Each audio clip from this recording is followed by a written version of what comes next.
सामईन कराम, आप सुन रहे हैं एक दिलचस्प कहानी जिसका नाम है कलंदर ज़ात। ये इस सिलसिले की किस्त नंबर 24 है। मुझे उम्मीद है आपको मेरी ये काविश पसंद आ रही होगी। आपने अगर अभी तक मेरा चैनल कहानी घर सब्सक्राइब नहीं किया तो अभी मेरे चैनल को सब्सक्राइब करके बेल नोटिफिकेशन ऑन कर लीजिए ताकि आने वाली हर नई कहानी की इत्तला बर वक्त आप तक पहुंच सके। सुबह मेरी आंख खुली तो अभी अंधेरा था। मैं कुछ देर बैठा कसमसाता रहा, फिर उठकर बाथरूम में घुस गया। मैं फ्रेश होकर ये सोच ही रहा था कि किचन तक जाऊं और चाय बनाकर पीऊं। इतने में दिलजीत कौर अंदर आई। उसके हाथ में जूस का गिलास था, जबकि दूसरा वो खुद पी रही थी। उसने वो जूस का गिलास मेरी जानिब बढ़ा दिया तो मैंने पूछा, तुझे कैसे मालूम कि इस वक्त मुझे कुछ पीने की तलब हो रही थी? ये कहकर मैंने गिलास थाम लिया। सुबह उठने के बाद हर बंदे को भूख लगती है, ये फितरी सी बात है। अनार का जूस है, पी लो, उसने कहा और सोफे पर बैठ गई। उस वक्त भी वो इंतहाई मुख्तसिर लिबास पहने हुए थी। मैंने उसकी तरफ देखकर कहा, और तुझे मालूम हो गया कि मैं उठ गया हूँ? ये इमारत मेरे कंट्रोल में है, यहाँ जो होता है मुझे मालूम होता है। खैर, तुम ये जूस एंजॉय करके ड्राइंग रूम में आओ। ये कहकर वो उठ गई। मैं हल्के हल्के सिप लेता हुआ खिड़की में आन खड़ा हुआ।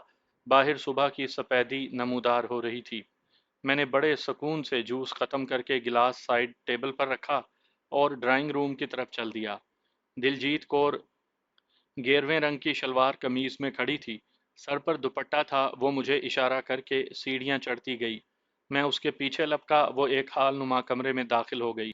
सामने ही एक सिख ज्ञानी बैठा हुआ था। उसके सामने चंद नौजवान लड़के और लड़कियां बैठे थे। लड़के एक तरफ जबकि लड़कियां दूसरी जानिब। मैं भी लड़कों की तरफ बैठ गया। वो तकरीर कर रहा था कि एकदम खामोश हो गया।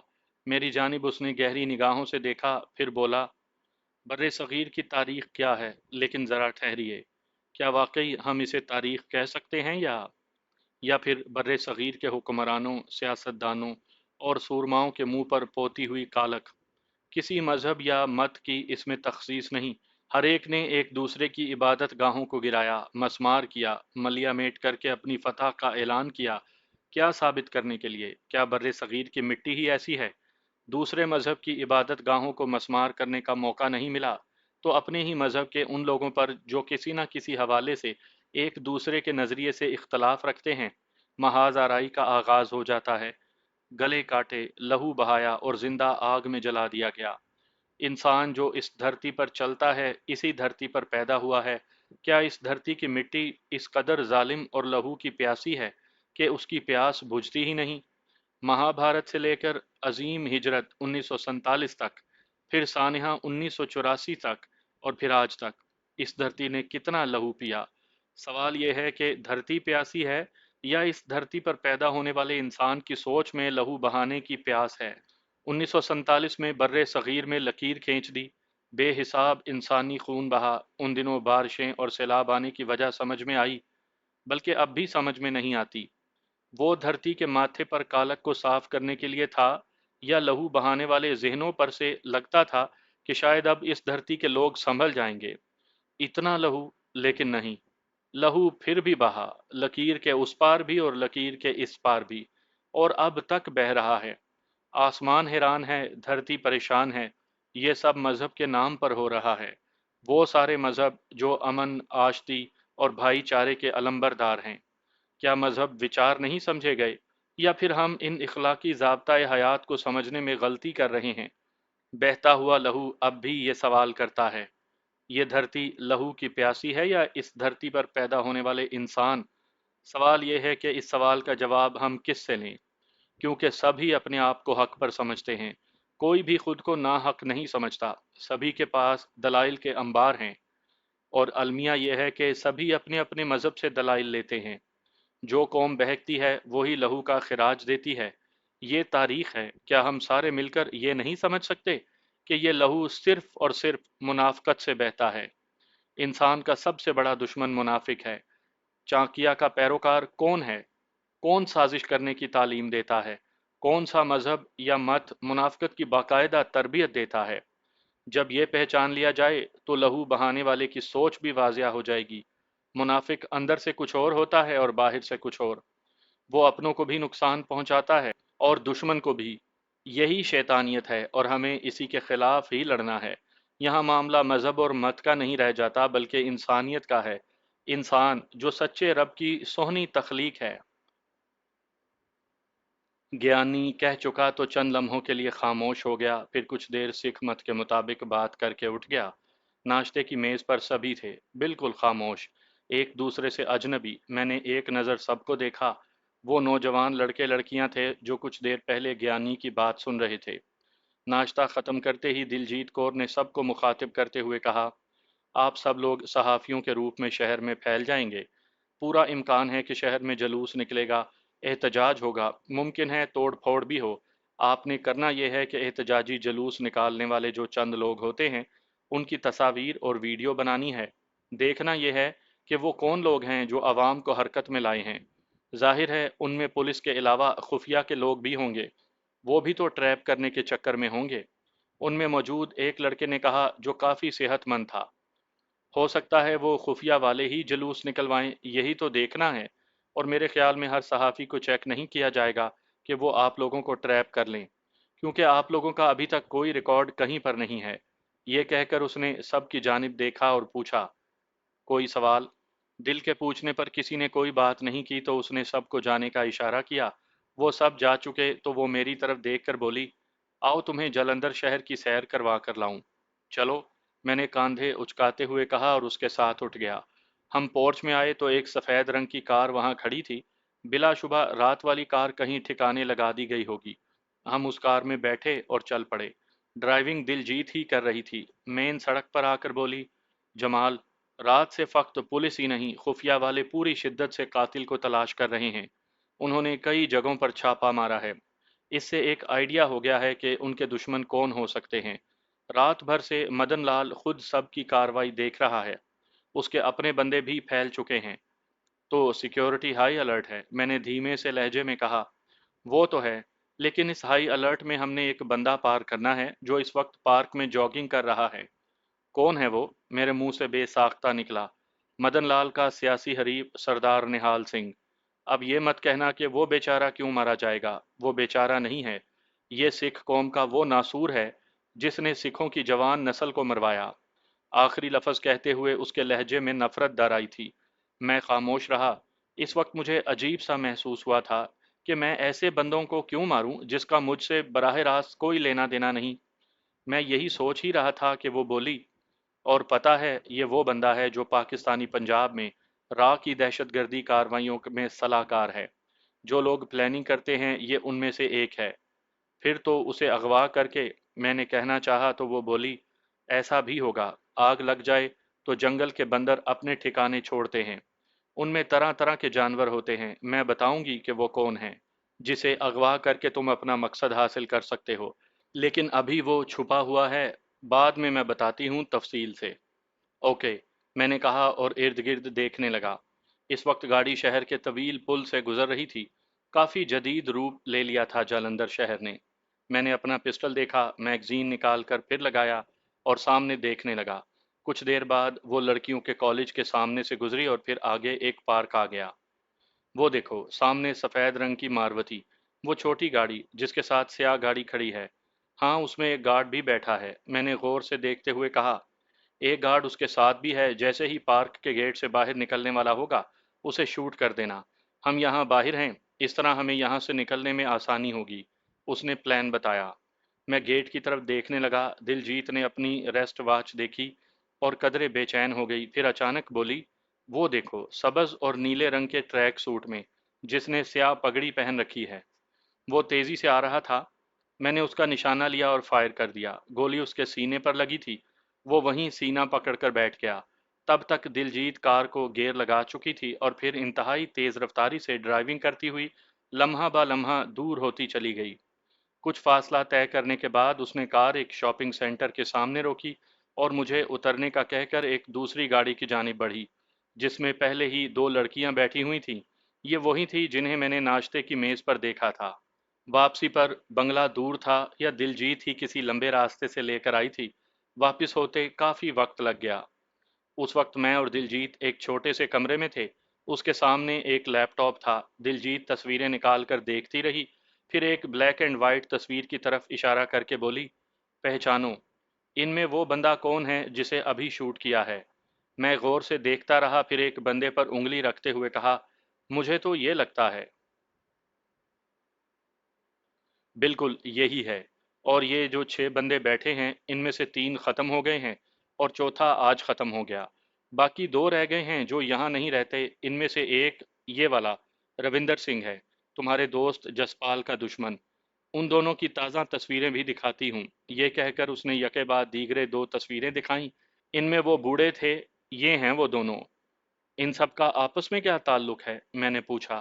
یہ سارے راہ کے لیے کام کرتے ہیں اور یہ مغربی پنجاب میں کارروائیاں کروانے میں ماہر سمجھے جاتے ہیں۔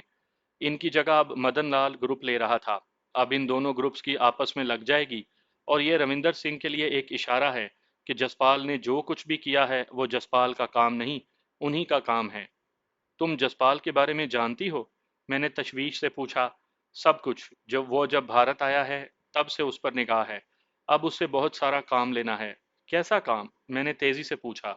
یہ تو اوپر والے ہی جانیں، اس نے مسکراتے ہوئے کہا، پھر تحمل سے بولی، ابھی صرف اس کو بچانا ہے، بعد کی پلاننگ کیا ہے وہ ابھی طے نہیں ہے۔ اس کا لہجہ عام سا تھا، مگر میں سوچ میں پڑ گیا کہ یہ کون لوگ ہیں اور جسپال کے بارے میں اتنی گہرائی سے جاننے والی یہ کس قدر اہمیت رکھتی ہے۔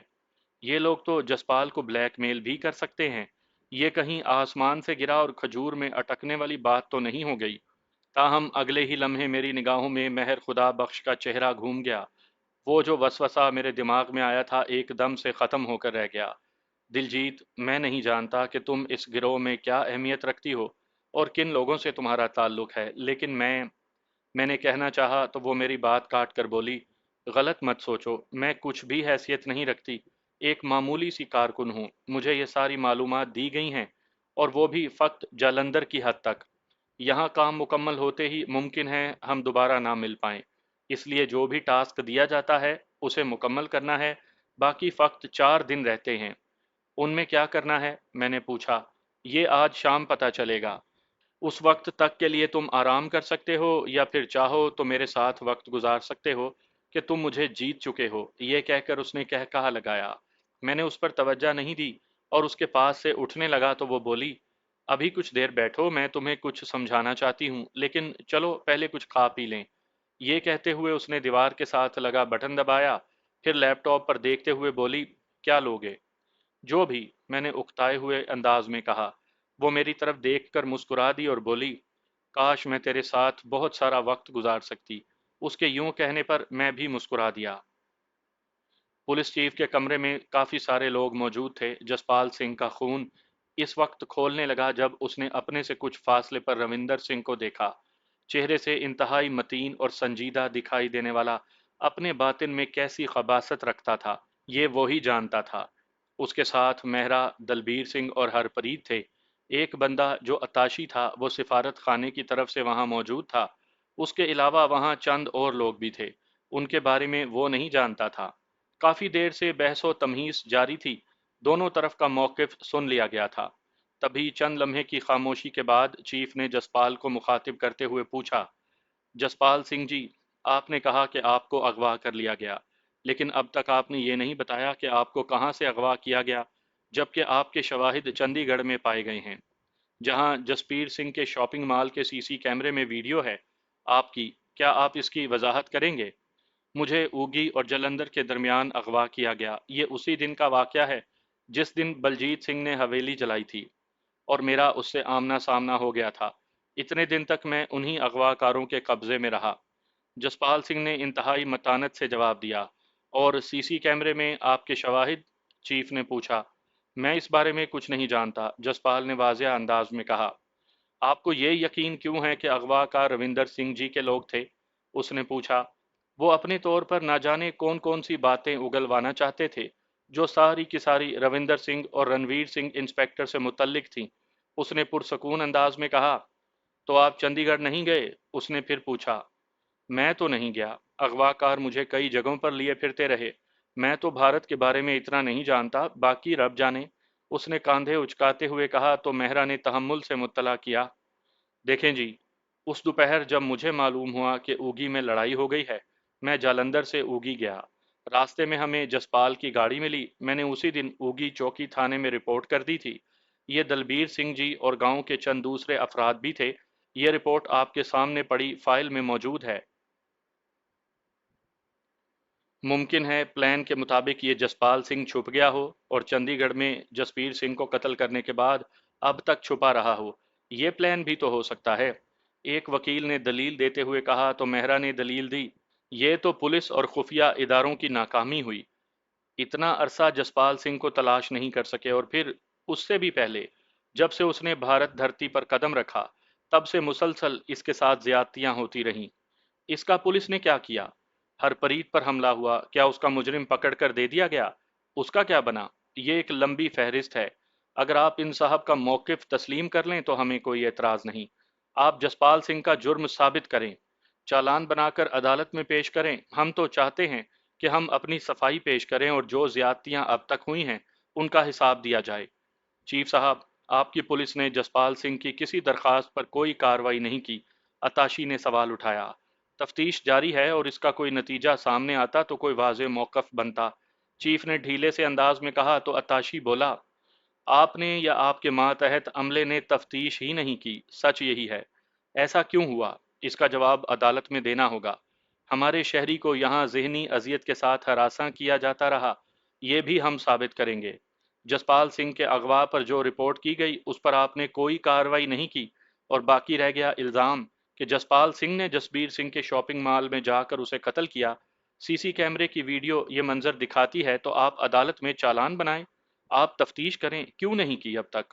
आपको अब तक इश्तहारी करार दे देना चाहिए था, जबकि जसबीर सिंह के वर्सा की तरफ से रिपोर्ट तक दर्ज नहीं करवाई गई। ये क्या कर रहे हैं आप? उसके यूं कहने पर एकदम से खामोशी छा गई। फिर चीफ ने रविंदर सिंह की तरफ देखकर कहा, आप बोलें, आप क्या कहते हैं? होना तो यही चाहिए कि तफ्तीश में सब कुछ वाजे हो, लेकिन अलमिया यह है कि कहीं भी कोई सबूत जसपाल के खिलाफ नहीं। मैं मानता हूं कि बलजीत के साथ इसकी खासी टेंशन रही, जिसका नतीजा बलजीत भुगत रहा है। मेरे दो बेटे भी कत्ल हो चुके हैं। मैं चाहूंगा कि उनके कातिल पकड़े जाएं। अब ये जसपाल के अगवा वाली बात हम नहीं मानते। आप तफ्तीश करें और जो मुजरिम है उसे पकड़ें। रविंदर सिंह ने धीरे धीरे अपना मौक़िफ़ पेश किया तो अताशी ने तेजी से कहा, यही बात तो हम कह रहे हैं। जसपाल को मुजरिम साबित करें या इसे क्लीन चिट दें। यूं जहनी अजियत में ना रखें। जसपाल सिंह की तरफ से जो भी रिपोर्ट्स की गई और इसके साथ जो भी सलूक हुआ रविंदर सिंह खानदान की तरफ से, उसका भी जायजा लिया जाए। हमारा ये मुतालबा है, आप लगाएं इस पर इल्ज़ामात और लें हिरासत में। अगर नहीं तो रविंदर सिंह इसका जवाब दें। क्यों रविंदर सिंह जी, क्या आप इनसे मुत्तफिक हैं? चीफ ने उसकी तरफ देखकर पूछा।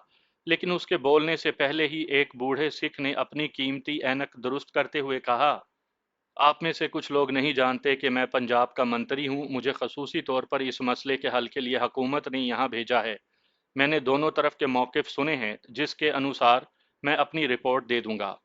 मेरा विचार यह है कि रविंदर सिंह जी अगर अपने बेटों के कत्ल की जिम्मेदारी जसपाल सिंह पर डालते हैं तो अभी अपना मौक़िफ़ लिखें और दे दें, जिसमें वाज़े तौर पर जसपाल को मौरूदे इल्ज़ाम ठहराया जाए, जिस पर जसपाल को अपनी सफाई का भरपूर मौका दिया जाए।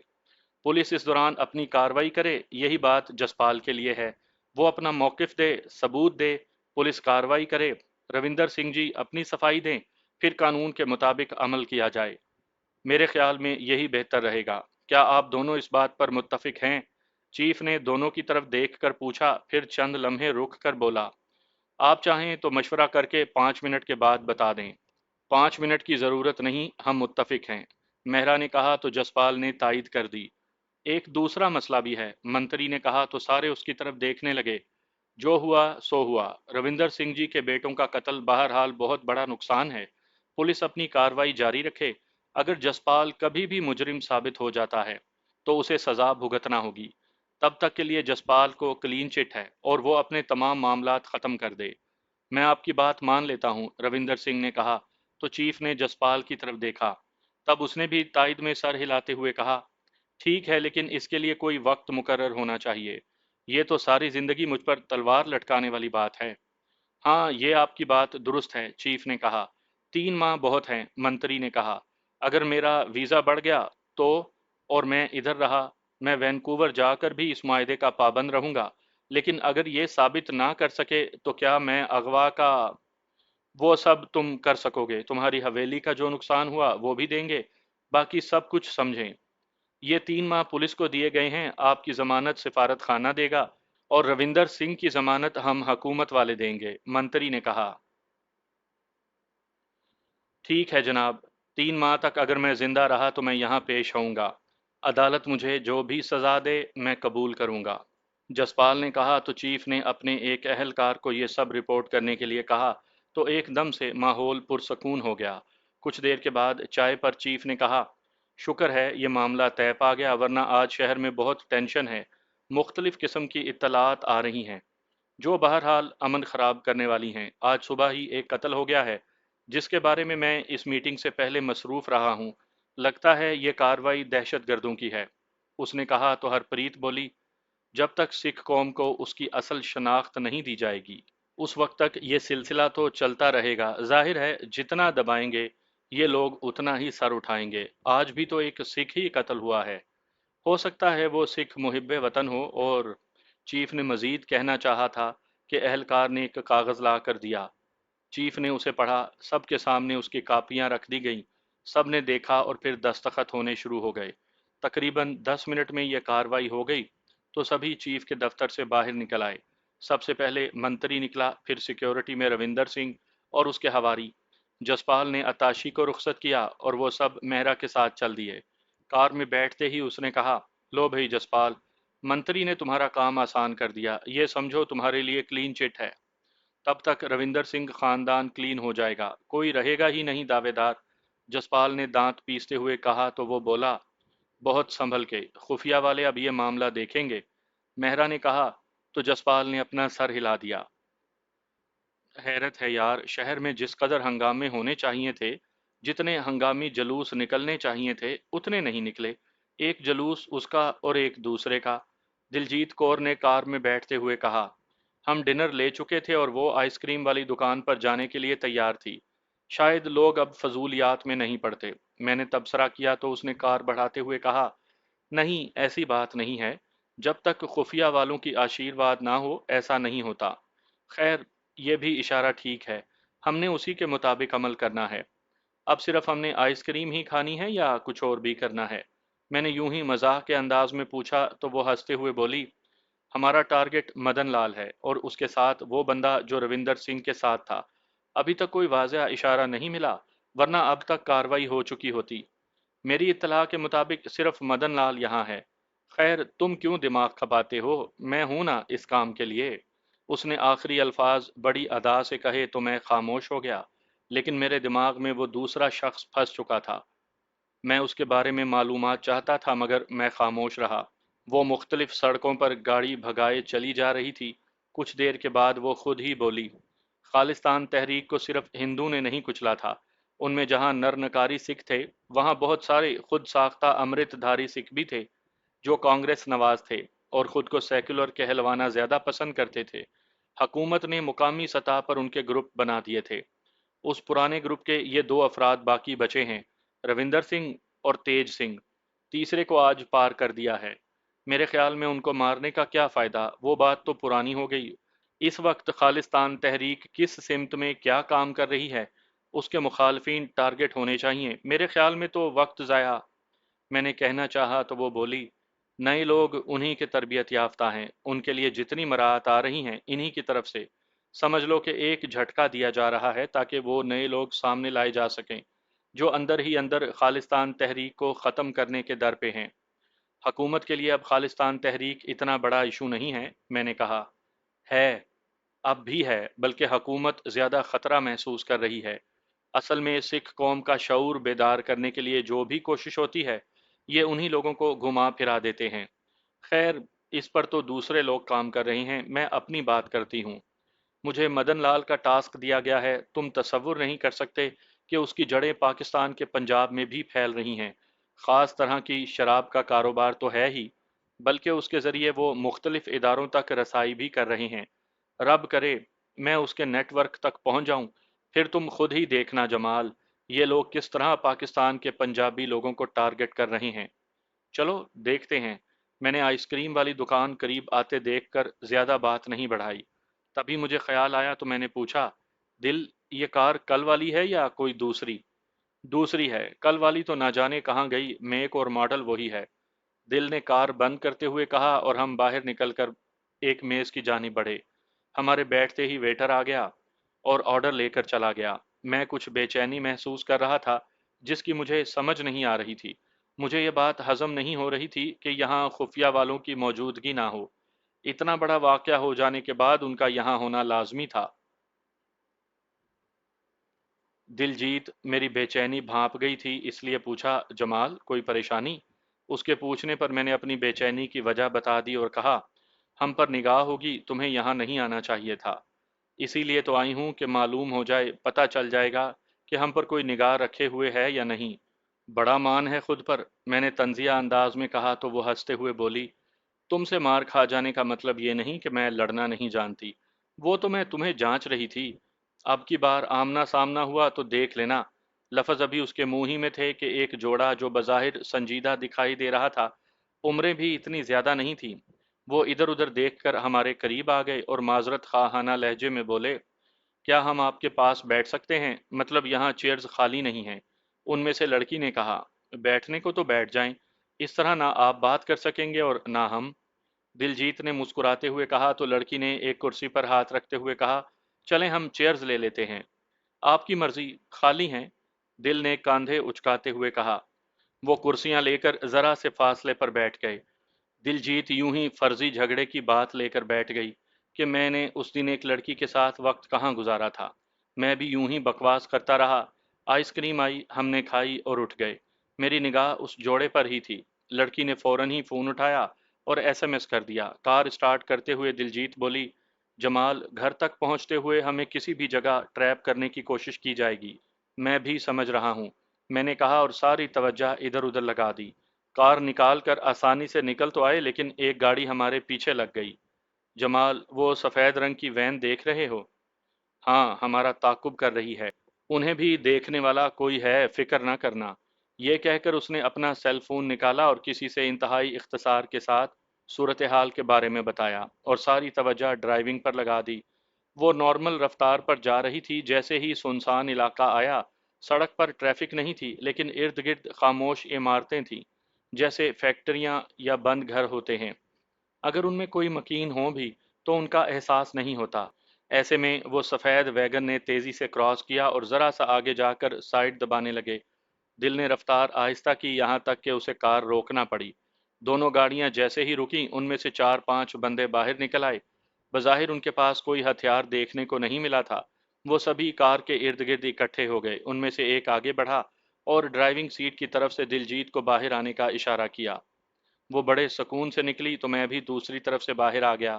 تبھی دلجیت نے ان سے پوچھا، کون ہو تم لوگ اور یہاں ہمیں کیوں روکا ہے؟ بس ذرا سا پوچھنا ہے تم لوگوں سے۔ میرے خیال میں یہاں سڑک پر پوچھنا مناسب نہیں، تم لوگوں کو ہمارے ساتھ چلنا ہوگا۔ کہاں جانا ہے اور ایسے کیسے لے جا سکتے ہو تم ہمیں؟ جو بات کرنی ہے تو کرو، ہمیں لوٹنا ہے تو لوٹو اور جاؤ۔ دلجیت نے کرختگی سے کہا تو ان میں سے ایک نے کہا، یہ ایسے نہیں جائیں گے، انہیں لے کر جانا پڑے گا، اٹھاؤ سالی کو اور ڈالو گاڑی میں۔ اوئے، گالی مت دے، جو بات کرنی ہے کر، بکواس کرنے کی ضرورت نہیں، میں نے کہا تو وہ بھنا کر میری جانب لپکا۔ وہ میرے منہ پر گھونسا مارنا چاہ رہا تھا، میں ایک طرف ہٹ گیا۔ وہ اپنی ہی جھونک میں آگے ہوا تو میں نے کوہنی پوری قوت سے اس کی ٹھوڑی پر ماری، وہ چکرا کر گر گیا۔ اس کے ساتھ ہی وہاں دھما چوکڑی مچ گئی۔ تین میری طرف ہو گئے اور تین ہی دلجیت کی طرف۔ میں فوری طور پر اس کی طرف توجہ نہیں کر سکا۔ ایک گر گیا تھا، وہ اٹھ کھڑا ہوا تھا، دو بھاگتے ہوئے میری طرف آئے۔ میں نے انہیں یہی تاثر دیا کہ میں نے دونوں کو پکڑنا ہے۔ جیسے ہی وہ قریب آئے میں بیٹھ گیا۔ وہ اپنا توازن برقرار نہ رکھ پائے۔ میں اٹھ کر ان کی پشت پر آ گیا۔ وہ جیسے ہی پلٹے، میں نے دونوں ہاتھوں کے مکے ان کے منہ پر رسید کیے۔ تب تک تیسرا میری پسلی میں ٹھوکر مار چکا تھا۔ اس نے جیسے ہی ٹھوکر مارنا چاہی، میں نے اس کی ٹانگ پکڑ لی، اپنی طرف کھینچ کر جھٹکا دیا۔ وہ سڑک پر جا پڑا۔ تب تک دونوں میرے گھونسے مار چکے تھے۔ میں ان سے ذرا ہٹ کر گھوما اور ایک کے کک ماری۔ اس نے میری ٹانگ پکڑی تو میں اس پر گھوم کر دوسرے پر جا پڑا۔ وہ میرے نیچے تھا، میں نے اس کا سر پکڑا اور زور سے سڑک پر مارا، پھر سیدھا ہو کر اس اکیلے پر پل پڑا۔ अगरचा उसने भी मेरे अच्छी लगाई। इस दौरान उसकी गर्दन मेरे हाथ में आ गई। मैंने उसे दबोचा और टांग उसके घुटने पर दे मारी। वो लड़खड़ा गया। मैं उसे लेता हुआ सड़क पर आन गिरा। इसके साथ भी वही सलूक किया। वो तीनों ढेर हुए तो दिलजीत की तरफ तवज्जा की। वो तीनों के दरमियान फंसी हुई थी। मैं उनकी जानिब बढ़ा और एक को काबू कर लिया। तब तक हमारे करीब वैसी ही एक वैन आकर रुकी और उसमें से लड़के और लड़कियां निकले।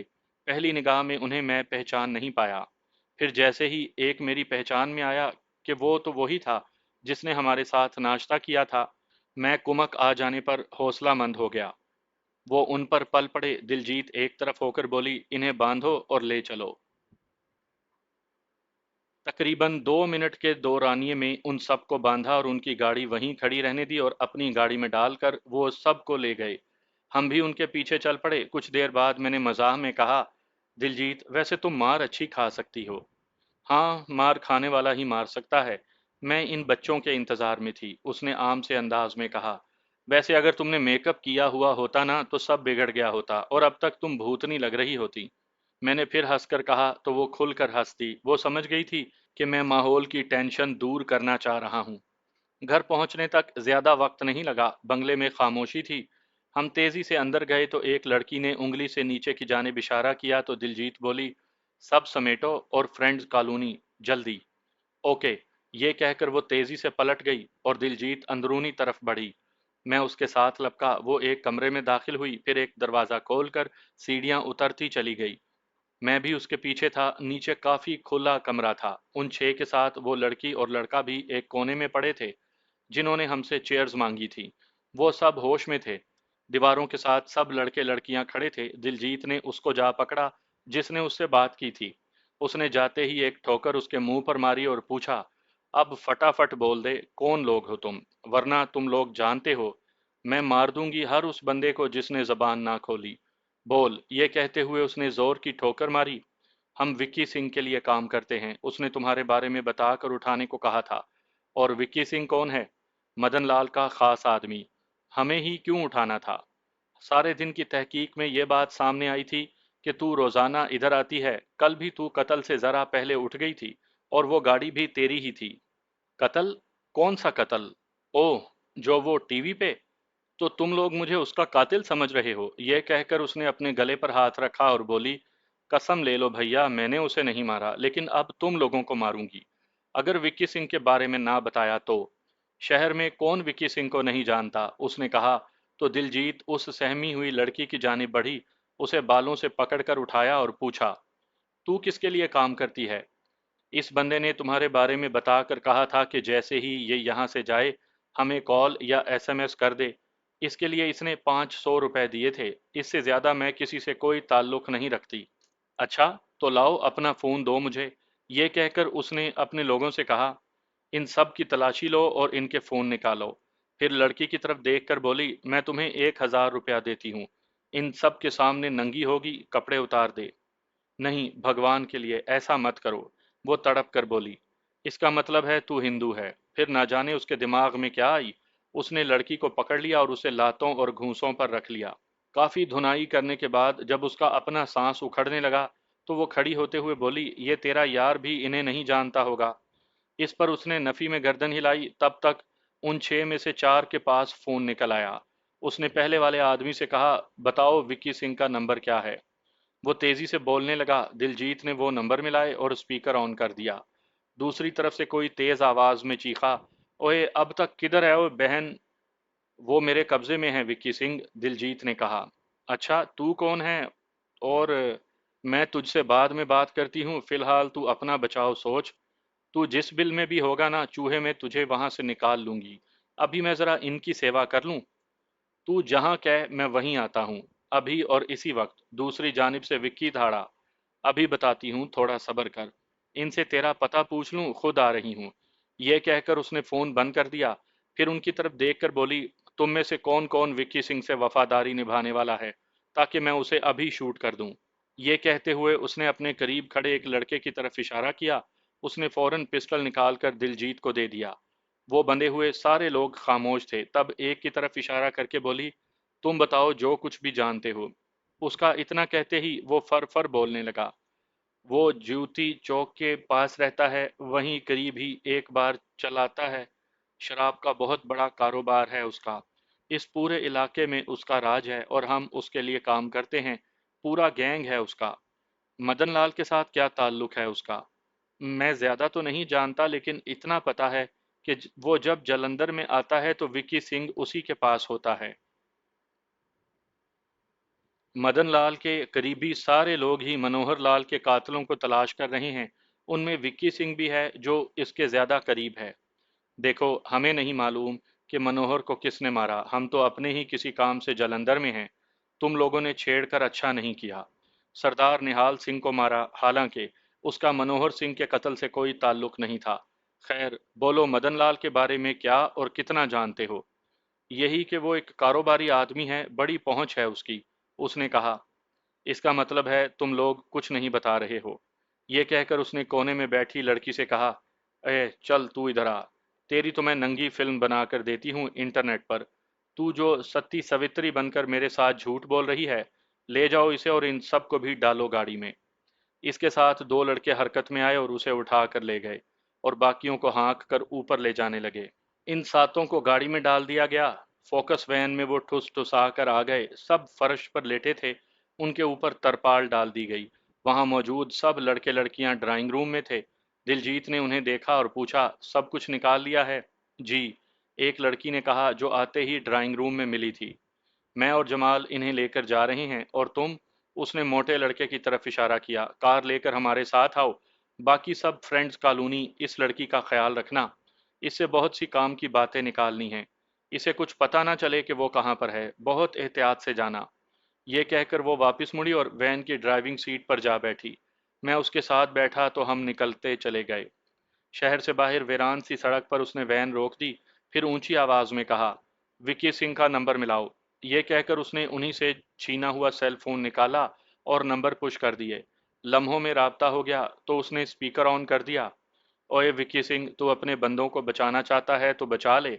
मैंने 4 घंटे का बम लगा दिया है उनकी गाड़ी में, और वो सारे बंधे हुए पड़े हैं। अगर उन्हें कुछ हो गया तो मैं निकल अपने बिल से। मैं तो यही चाहती हूँ।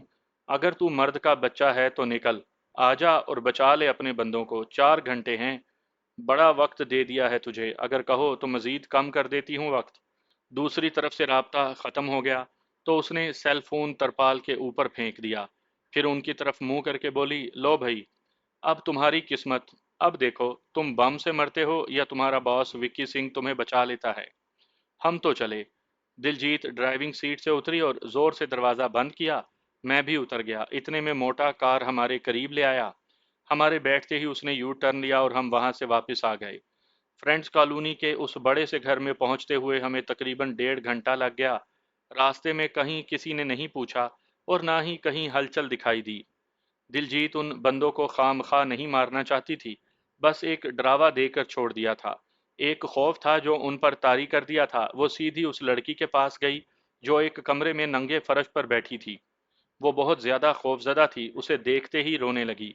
देख लड़की, अगर सच बोलेगी तो कुछ नहीं कहूंगी, छोड़ दूंगी। झूठ मैं बर्दाश्त नहीं करती। वो सातों के सातों मर चुके हैं और बाकी बची है तू। अब सारी कहानी सुना दे। मैं विक्की सिंह ही के लिए काम करती हूँ, लेकिन मुझे इतना ज़्यादा अरसा नहीं हुआ। मैं यहाँ पढ़ती हूँ। सिर्फ दौलत हासिल करने के लिए उसके छोटे मोटे काम कर देती हूँ, ताकि मेरा खर्च चलता रहे। कॉलेज में लड़कों को शराब की सप्लाई में बकवास करती है। तू झूठ बोलती है।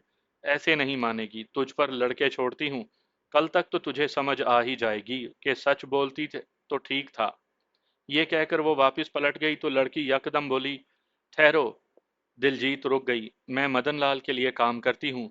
इन सारे लोगों को हैंडल कर रही थी। पूरे शहर में मुख्तलिफ जगहों पर मनोहर के कातलों की तलाश जारी है। मैं भी उन्हीं में से एक। ये कहते हुए वो खामोश हो गई। अब आई हो ना लाइन पर। मनोहर का तो हमें मालूम नहीं, ये निहाल सिंह जी को क्यों कत्ल किया? मैं नहीं जानती, वो बोली। अच्छा ठीक है, तुम इधर रहो, मुझे कुछ काम से जाना है। आकर फिर तुमसे बातें करती हूँ। ये कहकर दिलजीत वहां से चल पड़ी। मैं उसके साथ चलता हुआ एक सजे सजाए कमरे में आ गया। उसने एक अलमारी से अपने लिए कपड़े निकाले, फिर एक नीली जीन और सफ़ेद शर्ट निकाल कर बोली, ये तो तेरे को पूरे आ जाएंगे, फ्रेश हो जाओ फिर बात करते हैं। मुझे उसका अंदाज बहुत बुरा लग रहा था। मुझे यूं एहसास हो रहा था कि जैसे मुझे यहाँ सिर्फ उसका हुक्म मानने के लिए भेजा गया है। वो जो कहे मैं करता जाऊं, जैसे कोई किराए का गुंडा करता है। मेरे मकसद की यहाँ अब तक कोई चीज़ दिखाई नहीं दी थी। अब तक उसने मुझसे 2 कत्ल करवा दिए थे। मुझे अब तक ये समझ नहीं आई थी कि मैं यहाँ पर हूँ क्यों? दिलजीत का ताल्लुक किन लोगों से है? ये सब कुछ क्यों करती चली जा रही है? मैं अपने आप को महज बॉडीगार्ड महसूस कर रहा था, जो हुक्म का गुलाम होता है। मेरा दिमाग किसी हद तक तप गया था। मैं फ्रेश होकर निकला तो वो अपने सामने चाय के 2 कप रखे मेरी मुंतजिर थी। उसने ड्रेस पैंट और हल्के पीले रंग की टी शर्ट पहनी थी। मेरे बैठते ही बोली, जमाल, कोई सवाल है तुम्हारे जहन में तो बोलो। नहीं, मैंने यकसर कह दिया। तो फिर ये देखो। उसने अपनी जेब से एक कागज निकाला और मेरे सामने फैला दिया। ये मदन लाल के घर का नक्शा है। ये जहां जहां क्रॉस लगे हुए हैं, यहाँ उसके सिक्योरिटी गार्ड होते हैं। घर के अंदर भी चंद लोग होते हैं। फिर एक जगह उंगली रखते हुए बोली, और ये कमरा मदन लाल का है, उसका बेडरूम। उसकी एक कमजोरी है कि वो पीता बहुत है। सुबह के 2-3 घंटे वो टुन होता है, उसे कोई होश नहीं होती। हमारे 2 आदमी उसके घर में सिक्योरिटी गार्ड बन चुके हैं। और तो फिर वो उसे कत्ल क्यों नहीं कर देते? उसे मारना नहीं है, अभी सिर्फ उसे अगवा करना है। अब तक जो सारा माहौल बना है, वो खौफ की फिजा पैदा करने के लिए था। और दूसरी बात, उस मदन लाल का पता ही नहीं चलता था कि यह कब कहाँ होता है। मनोहर को मारने का मकसद ही यही था कि उसे घेर कर जालंधर में लाया जाए, और वो यहाँ पर है। 1-2 दिन में उसने फिर गायब हो जाना है। मुमकिन है वो अब काफी दिन यहाँ रहे। उसका बेटा, वो रुक ही नहीं सकता, उसकी मजबूरी है। उसका चाहे सारा खानदान मर जाए। एक बार हमने उसे थाईलैंड में पकड़ने की कोशिश की थी, मगर नाकाम रहे। और जमाल, हम उसे वैसे भी खत्म कर दें, लेकिन उसे तेरे लिए पकड़ा जाएगा। मेरे लिए? मैंने उसकी तरफ देखकर किसी हद तक हैरत से पूछा।